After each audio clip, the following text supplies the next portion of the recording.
what modern science has done is shown that the visible kind of reality we experience through our senses is in fact pervaded by many invisible connections.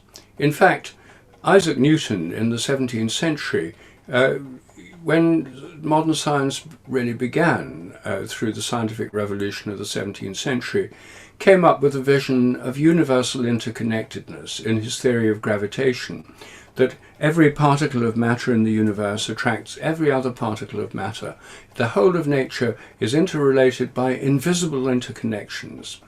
And we now call those the gravitational field, which links together everything in the universe. In the 19th century, Michael Faraday first discovered or named the electrical and magnetic fields, and we now think of the whole universe as filled with the electromagnetic field through which light travels, and not just visible light, but invisible light, in the form of X-rays, cosmic rays, and so forth, ultraviolet. So lots of invisible forms of light. And then through quantum theory, we have the idea that there are matter fields underlying the very nature of matter, and the matter we experience as hard and impenetrable is actually made up of vibratory patterns of activity within fields. Modern science, even conventional modern science, doesn't give us a view of reality being what it seems to be to the senses. There's a great deal of interconnectedness. In many ways, one could say that modern science is in the business of explaining the visible in terms of the invisible. And the other great vision of modern science is that the universe is evolutionary, not just life on Earth, not just human culture, but the entire universe, starting with the Big Bang, has been expanding, cooling down, and evolving so that more and more form, structure, order, pattern come into being in a creative universe. Now, the big thing that's left out of this scientific picture is, of course, consciousness. And for materialists, that is the hard problem. It's called the hard problem, because if you say that reality consists of unconscious matter and that's all there is, then how do you explain the fact that humans are conscious? Well, you can't, and that's why it's called the hard problem. So within science recently, there's been a move within philosophy of mind, and indeed in neuroscience, towards a more panpsychist view of nature, saying that maybe there's some kind of consciousness even in electrons and atoms, and that consciousness in human brains emerges from less complex organized systems. But consciousness pervades all matter, all the universe. Now, that is an increasingly popular view, but it still sees consciousness as sort of emerging from complexities of matter. And it doesn't explain how the universe came into being in the first place, nor does it explain the creativity within the universe, nor does it explain the source of forms and matter and energy. Thank you. And Geshe, if you'd like to start with the Buddhist view on the nature of reality. Yeah, we have cause and effect relationships, which actually prove that there is nothing that can exist from its own side. Yeah? As we refute in the ultimate nature of reality. And not only everything is in causal and effect relationships, it's kind of a process, so to say, but also there's an interdependence among parts and a collection of parts. Yeah, so that means there is no, from its own side, existing kind of a table or a computer or whatsoever. It's made up out of parts, and those parts only function because there's a correlation between the parts. So that's kind of a second level of interdependence. And then the third level of interdependence is kind of a quite more difficult one to be understood, because it talks about things are just merely imputed by the mind. Yeah, what we call a table, what we call Tenzin Namdak, is just, Tenzin Namdak is just merely an imputation based on body and mind. Yeah, within the continuity of this particular person. So that's a kind of 3 levels, so to say, of interdependence. Yeah, so that gives an idea what is reality. Then with regard to consciousness, how does it relate to consciousness? Also there we can see that as just been indicated, that we What just been talked about, the visible and the invisible, so to say, right? As Dr. Sheldrake indicated those two distinctions. So also in that regards, we have also kind of manifest phenomena. Phenomena we can see, like objects that appears to our eye consciousness, for example. This manifest. But there are also hidden phenomena in the sense they are hidden from sensory perception, meaning we cannot perceive them with our 5 sensory perceptions. The only way to get an idea of that reality is by the thought process. Means kind of mental consciousness, as we define it, that is a conceptual consciousness in the form of thinking and reasoning, using the language of epistemology, for example. We have individual streams of consciousness, and we have a collective form of what we call karma or activity with other beings who have also consciousness, right? So we classify, like take the earth as an example, human beings and animals possess a particular form of stream of consciousness. And that stream of consciousness is individual as such. It doesn't have a beginning and it doesn't have an end.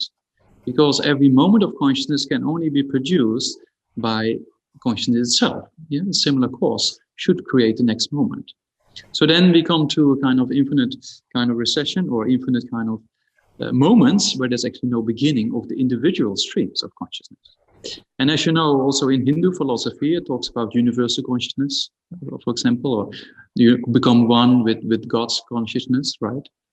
So we have similar aspects in Buddhism, but then it talks about the quality of something, that you get similar qualities as that universal aspect in your individual stream.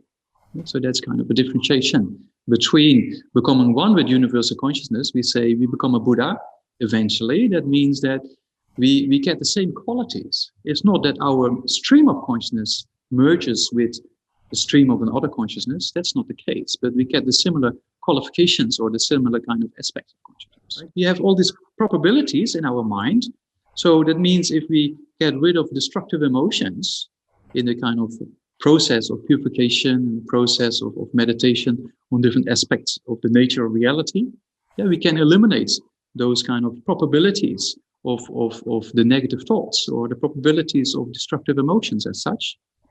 And then the only probabilities are left is kind of virtuous thoughts or virtuous state of mind, which actually produces kind of happiness, right? So that is kind of individual aspect as consciousness as well. And there is constant interaction. Nothing is individual as such. That's kind of a process between consciousness, matter, and what we call non-associated composition factors. So that's kind of, or you call it energy. So if you call it morphic resonance, or you call it the implicate order, as David Bohm suggests, there is something there that we cannot see, that is the process or an intrinsic nature that is has to unfold and in order to become manifest, as David Bohm indicates. So that reality is probably there. We see that in your theory, we see that in David Bohm's theory, and we see that across the Buddhist forms of logic or philosophy.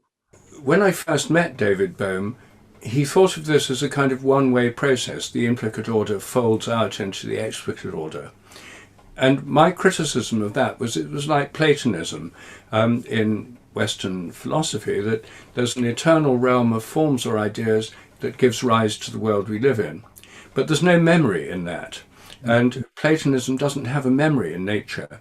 It has the idea of that everything is governed by an eternal, invisible reality. The challenge for any theory like that is evolution, that if you had any eternal laws, everything would just repeat. And the whole evolutionary view of nature is that it's creative, that there's a appearance of new things in the course of evolution. And also there's a kind of memory, because what's happened before tends to be repeated, and there seem to be habits. But then in 1966, when Big Bang cosmology became orthodox, we got a view of the entire universe as evolving. And that means that at one time there were no zinc atoms or iron atoms or methane molecules or crystals of salt, and certainly no forms of life at the time of the Big Bang. All these things have evolved in time, that the evolution involves a vast creative process. New things happen that weren't there before. At some time the first eye appeared in an animal, the first feather on a bird, the first human appeared, the first thoughts, human thoughts, the first language appeared in humans. It wasn't human language before that. So in the course of time, there's an unfolding of new things. Now, for any philosophy that I know of, creativity is a problem, because most philosophers explain things in terms of what went before. And you can't explain a creative act in terms of what went before, unless you say it's not really creative. It had happened before, but it's been forgotten, or it was in another universe. And traditional Hindu and Buddhist philosophy, as I understand them, are cyclical, that they see repeating cycles, rather than a creative evolutionary process. And, you know, traditional Western philosophy, Platonic philosophy, didn't see creative evolutionary process either. And so I think that this evolutionary vision that we have in science provides a challenge for all traditional philosophies. I don't know if you agree or not. Partly, not completely, but so, I mean, if we just look at life, if we just look at life on our planet, for example, humans and animals and insects, right? So we say all those different, we classify as sentient beings, meaning beings that has a stream of consciousness. And as I indicated, we have individual streams of consciousness and collective aspects, yeah, that we experience similar things. So the stream of consciousness is there since beginner's lifetime, and that means that since beginner's lifetime, we have done all kind of activities which leaves this kind of probabilities, so to say, or what we call potentials or karmic imprints, as we define it in Buddhism. So this karmic imprints or probabilities within our continuities, that has many possibilities, and even the possibility of creating something completely new that we haven't experienced before, but similar. Yeah, so that means it's not exactly the same, but a similar process can happen. What David Bohm says, the implicate and explicit order, is not that two different kind of realities. It's a constant flux, and what do you say? It re-injects in the implicate order.